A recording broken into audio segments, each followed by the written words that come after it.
오늘은 삼위일체주일입니다. 성부, 성자, 성령님 삼위일체 되시는 하나님의 그 사랑의 사귐과 그 은혜가 예배하는 우리의 삶 속에 가득 임하기를 원합니다. 삼위일체 되시는 성령 하나님은 무엇을 하셨느냐? 우리 곁에 오셔서 우리가 하나님의 자녀됨을 증언해 주시고 하나님을 아빠, 아버지라고 부를 수 있게 하신다. 그렇게 오늘 본문 말씀은 우리에게 증언을 합니다. 누가 감히 하나님을 아빠, 아버지라고 친숙하게 부를 수 있습니까? 이 구약 시대에도 하나님 아버지라는 개념이 있었어요. 그런데 그것은 민족의 기원으로서 아버지 개념이었습니다. 그러니까 인격적으로 개인으로 하나님을 아버지라고 부를 수 있는 것은, 부르는 것은 구약 시대에는 상상할 수도 없는 일이었는데, 성령님께서 우리를 하나님 자녀 되게 하시고 또 하나님을 아빠, 아버지라고 부를 수 있는 그런 특권을 주셨어요. 이 자녀만이 누릴 수 있는 특권입니다. 그래서 우리는 하나님을 아버지라 부를 수 있고 하나님께 기도할 수 있게 되었어요. 예수님께 기도를 가르쳐 달라고 한 제자들에게 그 요청에 응답해서 예수님이 말씀하셨는데, 너희는 이렇게 기도하라 하면서 하늘에 계신 우리 아버지요, 그렇게 가르쳐 주셨어요. 하나님을 아버지로 부르며 기도하라고 가르쳐 주셨습니다. 예수님께서 요한복음 16장 24절에 보면, 지금까지는 너희가 내 이름으로 아무것도 구하지 아니하였으나 구하라, 그리하면 받으리니 너희 기쁨이 충만하리라 말씀하셨습니다. 예수님의 이름으로 아버지께 구할 수 있는 특권을 자녀인 우리에게 주셨습니다. 자녀는요, 부모에게 모든 것을 구합니다. 눈치 보지 않고 구합니다. 아주 당당하게 구합니다. 말 못하는 갓난 아기들도요, 24시간 울면서 보챕니다. 무슨 태어나기 전에 양육비 쌓아두고 태어나는 거 아닌데 그렇게 당당할 수가 없어요. 대접을 받을 만한 공로가 전혀 없는데도 큰 소리를 치면서 배고프다고 밥 달라고 그럽니다. 그래서 밥 차려주면 얻어먹는 것도 감사한데 반찬 타령을 합니다. 이건 어떻고 저건 어떻고 이건 어제 먹었고, 집안의 어른 누구도 투정을 안 하는데 자녀는 투정을 해요. 먹여주지요, 입혀주지요, 재워주지요, 공부시켜주지요, 하고 싶은 것 다 해줘도 자녀는 당당한 거예요. 이게 자녀의 특권입니다. 그러니까 한 자녀가 독립해서 성인이 될 때까지 부모는 그야말로 등골이 휘도록 뒷바라지를 하는 거지요. 이사를 하는 이유가 대부분이요, 자녀 때문에 이사를 합니다. 부모는 멀리 출퇴근을 해서 피곤해도 그 수고를 마다 않고 그게 문제가 안 되는 거예요. 자녀를 위해서라면 무엇이든 할 수 있습니다. 해주고도 더 해주고 싶어 하는 게 부모의 마음입니다. 자녀는요, 어버이날이 되면 부모님께 이걸 해드릴까 생각했다가 말까, 해드릴까 말까. 어떤 분이 그래요. 부모님께는 왜 이렇게 여러 번 생각을 하고 고민하는지 모르겠다고. 부모님 생신이 되면 이번엔 뭘 해드릴까 또 고민을 한다는 거예요. 근데 자녀에게는요, 생일도 아니에요, 특별한 날도 아니에요. 그런데 그냥 해줘요. 그냥 해줍니다. 내리사랑은 있고 치사랑은 없다는 말이 그래서 생겨났는데, 더 해주지 못해서 안타까운 게 부모의 마음이지요. 어떤 아이가 사는 게 너무 어려워서 대기업 총수께 어렵게 찾아갔습니다. 요청하기를, 당신은 보니까 재산이 너무 많은 것 같은데 내가 살기가 어려우니까 앞으로 나를 먹여주고 입혀주고 재워주고 양육비 좀 다 대주시오. 당신에게 10억은 껌값 정도밖에 안 돼 보이니. 그렇게 얘기하면 어떻게 될까요? 이게 말이 안 되는 질문이죠. 왜요? 자녀가 아니잖아요. 성령님께서는요, 우리를 하나님의 자녀라고 증언하십니다. 하나님을 아빠, 아버지라고 부르게 하십니다. 이게 얼마나 놀라운 복이에요. 그럼에도 우리는 아빠, 아버지 하나님을 부르지 않습니다. 잘 안 불러요. 웬만해선 안 불러요.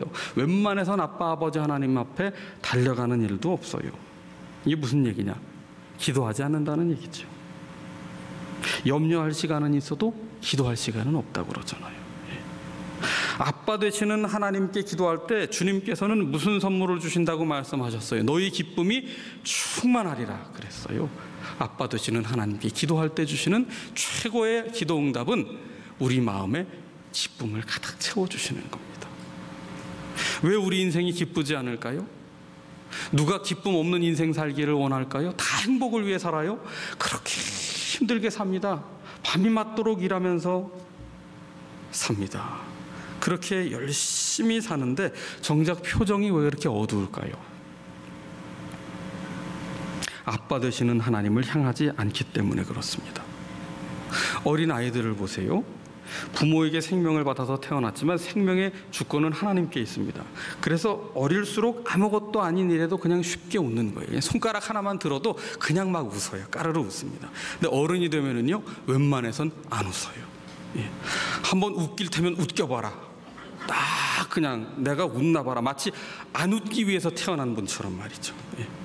왜 그렇습니까? 인생의 짐, 근심의 짐, 죄의 짐에 눌리니까 웃을 일이 없는, 기쁨을 다 잃어버린 거예요. 생명력을 잃어버렸다고요. 예. 언제 기쁨이 임합니까? 아빠, 아버지 하나님께 아버지를 향하여 기도할 때 충만한 기쁨이, 그 생명력과 생기가 우리 속에서 다시 되살아나는 거지. 우리에게는요, 언제나 아빠, 아버지하고 달려가 품에 안길 하나님이 계십니다. 그게 참 감사한 일이에요.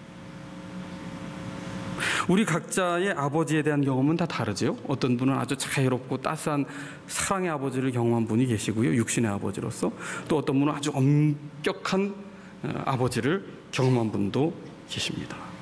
혹은 일찍 사별한 분도 계십니다. 그런데 한 가지 공통점이 있어요. 우리를 너무도 사랑하신 아버지라는 사실이죠. 그 아버지를 생각하면 늘 마음이 뭉클해지는 것 아닙니까? 하물며 아빠, 아버지 되시는 하나님은 독생자를 내어주실 만큼 우리를 그렇게 사랑하셨어요. 이 세상의 어떤 사랑과 비교할 수 없으신 큰 사랑으로 우리를 사랑해 주신 분이십니다. 그래서 신명기 6장에 보면 마음과 뜻과 힘을 다하여 우리를 사랑하신 하나님을 우리도 사랑하라고 말씀하고 계시고, 이어서 뭐라고 말씀합니까? 자녀들에게 부지런히 가르치라 사명을 주셨어요. 이 육신의 아버지는 눈에 보이지 않는 하나님 아버지를 자녀들에게 보여주는 거울과 같은 존재의 사명을 갖고 있는 겁니다. 그러기에 먼저 우리가 하나님 아버지를 사랑해야 되고요, 말씀대로 살아가는 삶을 보여줘야 하고, 우리의 자녀들에게 하나님의 사랑을 가르쳐야 될 사명을 우리에게 부여하신 것이지요. 여러분, 신명기 말씀이 여호수아 말씀 앞에 있어요. 다시 말씀드리면 광야와 가나안 땅 사이에 이 요단 동편의 모압 평지에서 하나님께서는 모세를 통해 3번의 긴 설교로 신명기 말씀을 전하게 하셨습니다. 되풀이된 율법이라는 뜻이죠. 신명기, 반복해서 들려주시는 하나님의 말씀이라는 거예요. 가나안 땅에 들어가기 전에, 약속의 땅에 들어가기 전에 반드시 마음에, 삶에 새겨야 될 말씀이 있다는 겁니다. 신명기 1장 31절에 뭐라고 말씀합니까? 모세를 통해 하나님께서 백성들에게 들려주시기를, 광야에서도 너희가 당하였거니와 사람이 자기의 아들을 안는 것 같이 너희의 하나님 여호와께서 너희가 걸어온 길에서 너희를 아느사 이곳까지 이르게 하셨느니라. 33절에 그는 너희보다 먼저 그 길을 가시며 장막 칠 곳을 찾으시고 밤에는 불로 낮에는 구름으로 너희가 갈 길을 지시하신 자이시니라. 아빠, 아버지 되시는 하나님은 어떤 분이시냐? 광야에서 우리를 홀로 정처 없이 40년간 방황하게 하신 분이 아니라 우리를 친히 안아주신 분이시다. 우리보다 먼저 길을 가신 분이시고, 장막 칠 곳, 머물 곳을 찾으신 분이시고, 불기둥 구름기둥으로 우리의 갈 길을 인도하여 주신 분이시다. 그것을 기억하라고 말씀하고 있어요. 신명기 8장에 가서는 뭐라고 말씀합니까? 너희의 발이 부르지 않게 하셨다. 광야 생활을 하는 40년간 말이죠.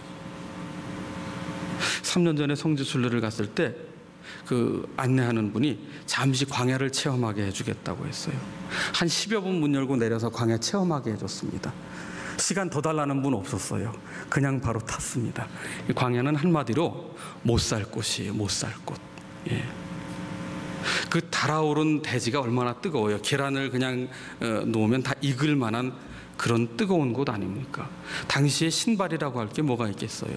그 지풀 같은 거 그걸로 그냥 엮어서 만든 신발, 조금 걸으면 다 헤어지죠.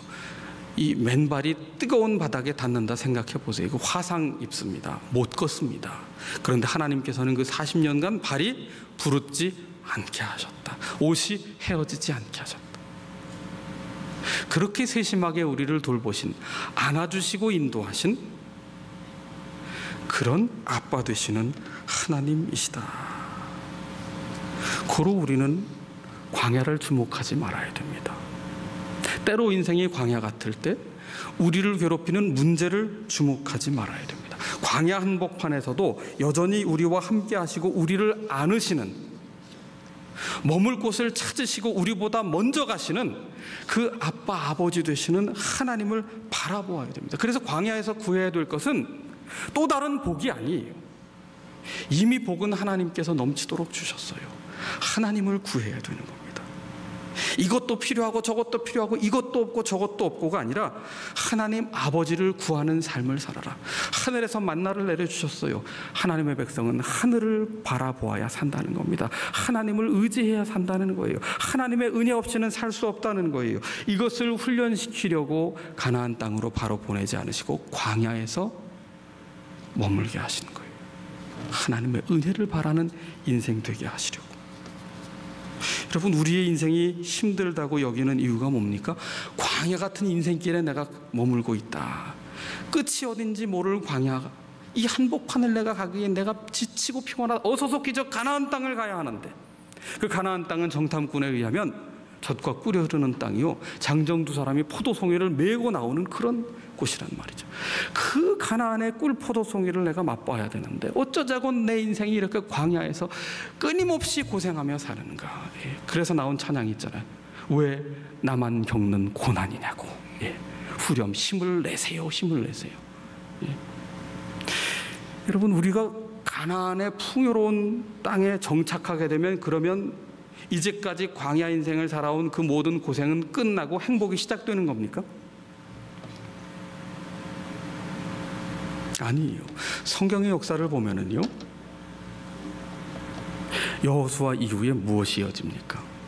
가나안 땅의 정착 이후에 사사시대가 열려요. 사사시대의 그 역사는 계속 반복됩니다. 자기 소견에 옳은 대로 살았어요. 마음과 뜻과 힘을 다해 하나님을 사랑하지도 않았고, 그 하나님의 사랑을 자녀들에게 부지런히 가르치지도 않았습니다. 다른 세대가 나왔어요.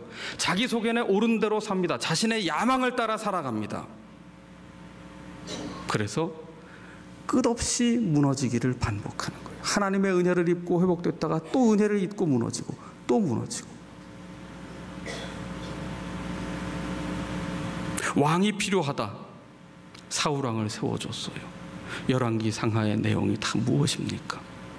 하나님을 배반하는 역사요, 은혜를 저버리는 역사요, 우상을 섬기는 죄악의 역사였어요. 그래서 결국에는 남과 북으로 나뉘어진 이후에 북은 아수르에, 남왕국은 바벨론에 멸망되어 포로로 끌려갑니다. 광야에서 당했던 것보다 더 비참한 경험을 하게 되는 거예요. 이들에게 가나안의 풍요가 없었기 때문에 이렇게 되었나요? 아니에요. 한 가지 이유입니다. 아빠 되시는 하나님을 버렸어요.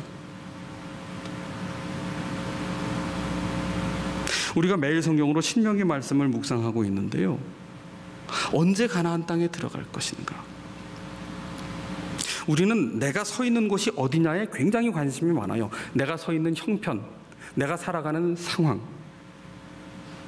이곳이 광야인가 가나안인가, 거기에 굉장히 몰두를 하고 살아가는데, 아니요, 신명기 말씀을 통해서 우리에게 들려주시는 것은 그곳이 광야냐 가나안이냐가 아니라 어떻게 살 것이냐,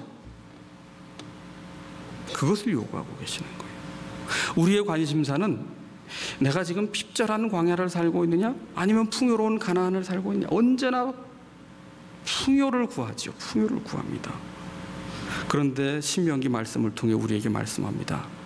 핍절이나 풍요가 문제가 아니다. 누구와 함께 살 것이냐, 하나님과 함께 살 것이냐.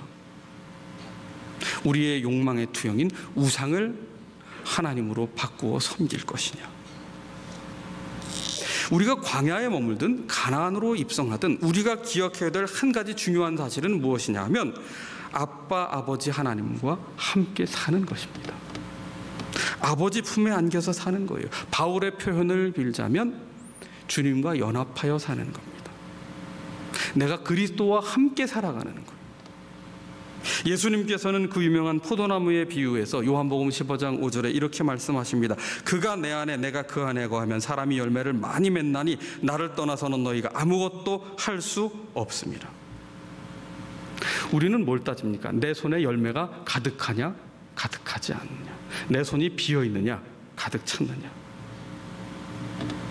성취의 여부에 따라서 인생의 의미와 보람을 찾아요.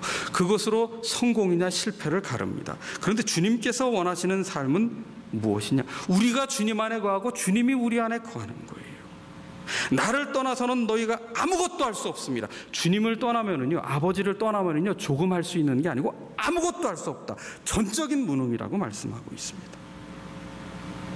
주님께서 원하시는 건 한 가지예요. 내 삶의 어떤 형편에서도 항상 주님과 함께하는 삶, 주님 안에 거하는 삶, 그것을 원하고 계십니다. 아빠, 아버지와 함께하는 삶, 그게 자녀의 특권입니다. 성령님께서 증언하시는 또 다른 신분이 있어요. 그것은 상속자입니다. 17절에 자녀이면 또한 상속자 곧 하나님의 상속자요 그리스도와 함께한 상속자라고 말씀하고 있어요. 최근에 어느 대기업의 총수께서 세상을 떠났는데 그분의 소탈하고 진솔한 삶이 아주 잔잔한 감동을 주었습니다. 그 기업에는 이 총수를 상속자로 세우는 전통이 있어요. 그런데 이분은 아들이 일찍 세상을 떠났어요. 아들이 없어요. 그래서 어떻게 했습니까? 동생의 아들을 입양을 했어요. 법적으로 입양을 하니까 어떻게 됩니까? 상속자가 되는 거지요. 우리는 하나님의 상속자입니다. 전혀 새로운 신분이 되었어요. 그전까지 죄의 옷을 입었는데 이제는 하나님의 자녀가 되어 거룩의 옷을 입었다고요. 신분이 바뀌었어요. 왕자와 거지라는 동화를 알지요. 거지의 옷을 입으니까 거지 신분이 돼요. 왕궁에 들어가 왕자의 옷을 입고 있으니까 왕자의 신분이 되는 겁니다. 우리는 하나님의 상속자예요. 온 우주 만물을 창조하신 만유의 주제가 되시는 창조주 하나님의 상속자라고요. 흙수저, 금수저를 논할 이유가 없어요. 그렇게 유치한 것 가지고 따질 필요가 없다고요.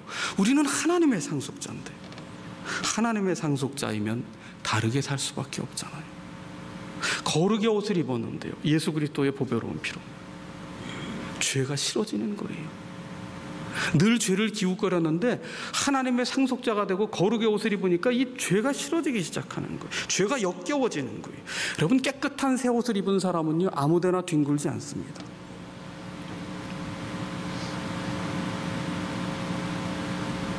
제가 청년 시절에요, 교회 창립 100주년 기념일이라 그날 연합찬양대가 하이든의 천지창조를 연주했어요. 그날 양복을 다 입고 와라. 청년 때 뭐 양복 입을 일이 없잖아요. 새 양복을 쫙 입고 넥타이 탁 메고 버스를 탔는데 양복이 구겨질까 봐 우아하게 한 손에는 가방을 딱 들고 있었는데 붕 출발을 하니까 평상시 같으면 팍 잡았을 때 우아하게 손을 들다가 넘어졌어요. 넘어진 게 속상한 게 아니라 새 양복이 이 바닥에 닿아서 이 지저분해진 게 속이 상한 거예요. 예배당에 가서 오늘 어떤 날인데 지금 이 옷이 지저분해지니까 그게 얼마나 속이 상하든지 말이죠. 여러분, 상속자는요, 하나님의 상속자는요, 더 이상 죄의 종노릇하고 두려움의 종노릇에서 해방되어 거룩한 삶을 살아가는 전혀 새로운 신분이 된 거예요. 이 자녀요 상속자인 우리에게는 또 다른 사명을 주셨어요. 17절 중반에 보면 그리스도와 함께한 상속자니 우리가 그와 함께 그리스도와 함께 영광을 받기 위하여 고난도 함께 받아야 할 것이니라. 주님과 함께 영광을 받기 위하여 주님과 함께 고난을 받을 특권도 우리에게 주셨다고요. 하나님의 자녀요 하나님의 상속자라면 주님과 함께 영광 받기 위해 주님과 함께 고난을 받는 특권도 우리에게 주셨어요. 여러분, 아무나 고난 받게 하지 않으십니다. 시편 119편 71절에 보면 고난당한 것이 내게 유익이라 이로 말미암아 내가 주의 율례들을 배우게 되었나이다. 고난이 유익이라고 말하고 있어요. 고난이 즐거운 사람 누가 있겠어요? 그런데 고난을 통해서 하나님의 말씀을 배우고 거룩한 삶을 살게 되었다. 그러므로 고난은 내게 유익이 되었다 말씀하고 있어요. 로마서 5장에 보면 환난은 인내를, 인내는 연단을, 연단은 소망을 이루는 줄 알미라. 고통이 즐겁기 때문에 우리에게 유익이 된다는 이야기가 아니에요.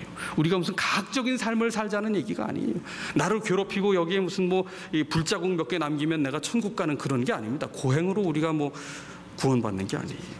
소망이 있기에, 우리 주님이 소망 되시기에. 여러분, 소원과 소망은 다르잖아요. 소원이라고 하는 것은 정한수 떠놓고도 빌 수 있고 달 보고도 빌 수 있는 거예요. 내 야망을 거기에 투영하는 거잖아요. 소망은 뭡니까? 소망은 하나님께서 약속하여 주시는 거예요.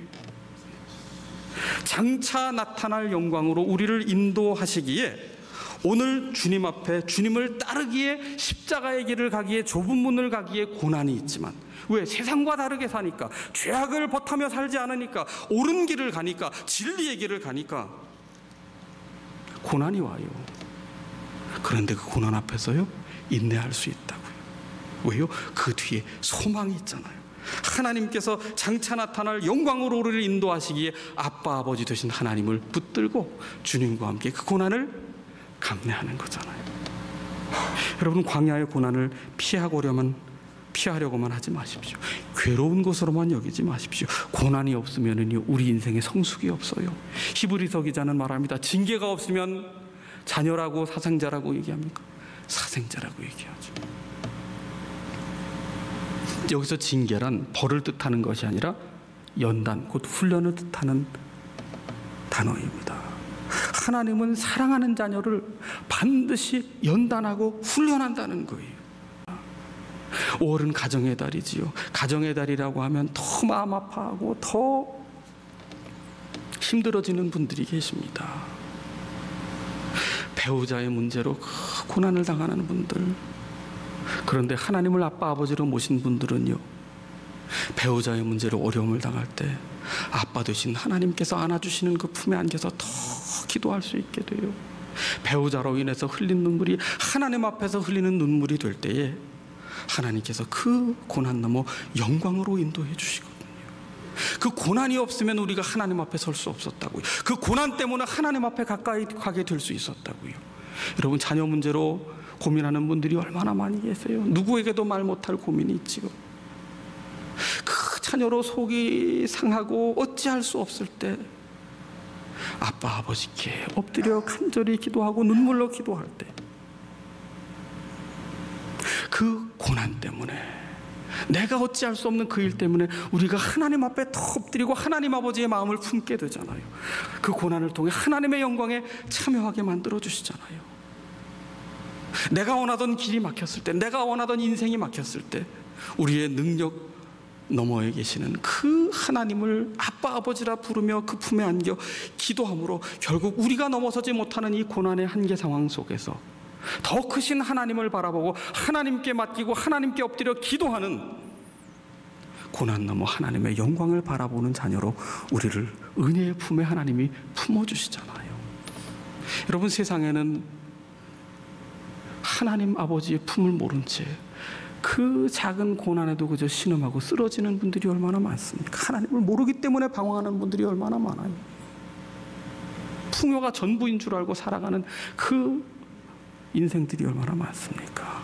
아직 하나님을 아버지로 고백하지 못하는 분들, 그분들께 이 하나님 아버지의 사랑을 전하는 것이 전도요, 그것이 우리의 사명이 아니겠습니까? 오늘 성령님, 우리를 하나님의 자녀요 상속자라 증언하시며 주님과 함께 고난받고 비교할 수 없는 영광에 우리를 이르게 하십니다. 아빠 아버지 되시는 하나님과 함께 동행하십시다. 기도하겠습니다.